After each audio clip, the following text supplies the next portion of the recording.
Bonjour à tous et à toutes, bien entendu, pas de sexisme. Une petite vidéo aujourd'hui pour vous montrer les accessoires non indispensables mais bien utiles lorsqu'on a en charge une Tesla, qu'elle soit modèle 3Y ou autre. Dans mon cas, vous le savez, c'est une modèle Y. Et j'ai décidé d'avoir quelques petits accessoires qui me permettent de mieux agencer l'intérieur de ma voiture.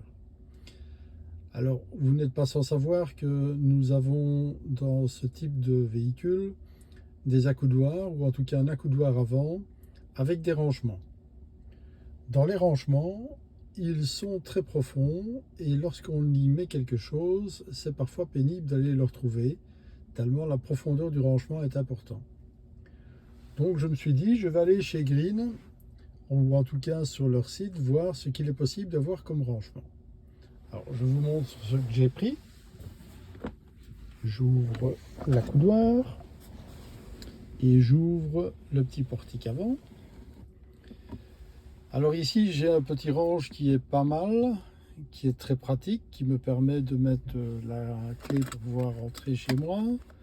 La clé également de l'intérieur d'un bâtiment, en tout cas la télécommande. Ce rangement a le gros avantage de pouvoir coulisser et laisser apparaître le fond du rangement sur lequel on peut avoir accès. Vous voyez qu'en dessous de mon rangement, j'ai notamment une sorte de petit thermo.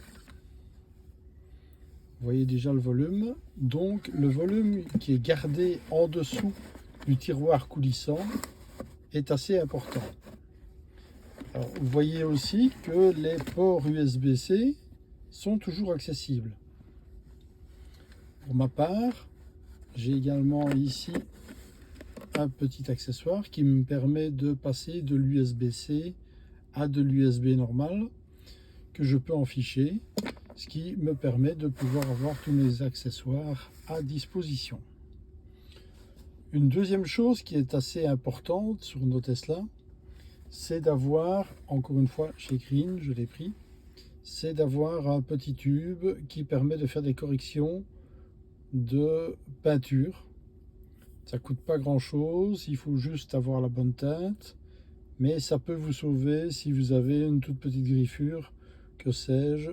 Donc chez Green Drive, c'est disponible dans différentes têtes, parfois il faut attendre un peu, mais moi je l'ai reçu directement dans les 4 jours. J'ai eu celui qui m'intéressait par rapport à la couleur de ma voiture.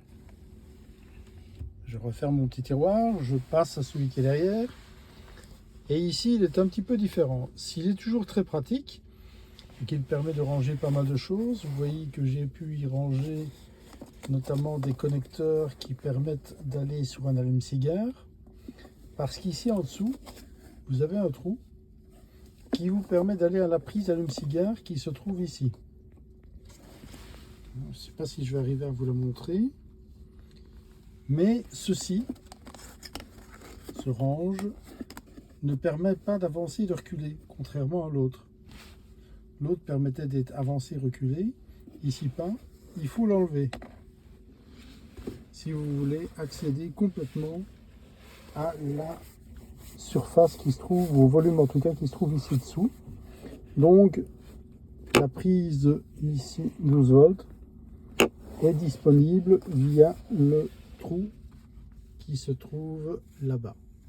Alors le matériau est très bien construit en plastique, il ne s'abîme pas. Donc c'était encore un des gros avantages. Le seul inconvénient, c'est celui que je vous disais. Placez votre prise 12 volts là-bas et ensuite la connectique va pouvoir se faire par le trou. Je referme mon petit accessoire. Encore un accessoire qui ne coûte pas grand chose et qui est très utile pour vos écrans, c'est le tour d'écran.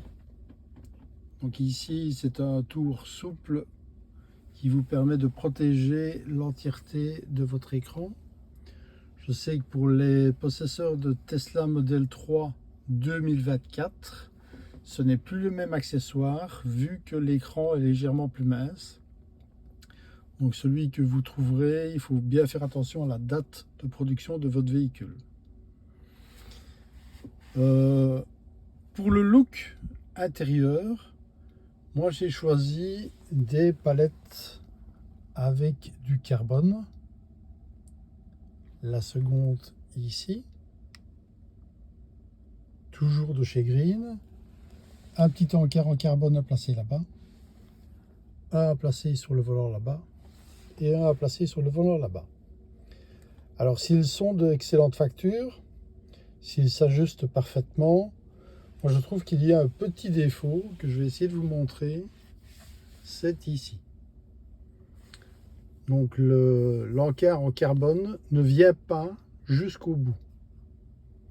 Maintenant je suis peut-être un petit peu embêtant sur ce type de détail, mais vous voyez que des deux côtés c'est exactement la même chose, il ne vient pas jusqu'au bout. Pourquoi je ne saurais pas vous répondre. Green n'a pas su me répondre non plus, ou en tout cas leur boîte ne m'a pas répondu. Voici les quelques accessoires que j'ai placés en tout cas, qui me permettent d'avoir un look en tout cas assez soft et des rangements qui sont relativement pratiques. Dernière chose que je voulais vous montrer, c'est que dans mon froc à l'avant, je vais vous le montrer directement, j'ai placé une protection du froc, encore qui vient de chez Green. On sort de la voiture. Vous voyez qu'en Belgique il ne fait pas très beau, j'ai des gouttes d'eau un peu partout.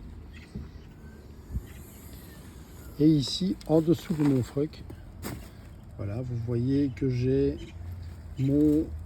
ma protection froc qui me va bien à point. Voilà. Voilà actuellement tout ce que j'ai placé. Je compte placer le même type de protection sur mon coffre à l'arrière pour le garantir et pouvoir le laver assez facilement et arrêter de salir le tissu qui est à l'intérieur. J'espère que cette vidéo vous a plu, vous a convenu, a éclairé en tout cas les nouveaux possesseurs de Tesla. Parce que les anciens, je dirais qu'ils sont bien au courant de tout ce qui était existant. Et j'espère que les nouveaux, eux, auront apprécié. Faites-moi peut-être un petit commentaire. Merci d'avance. Et un excellent week-end, normalement sans trop de pluie. À bientôt.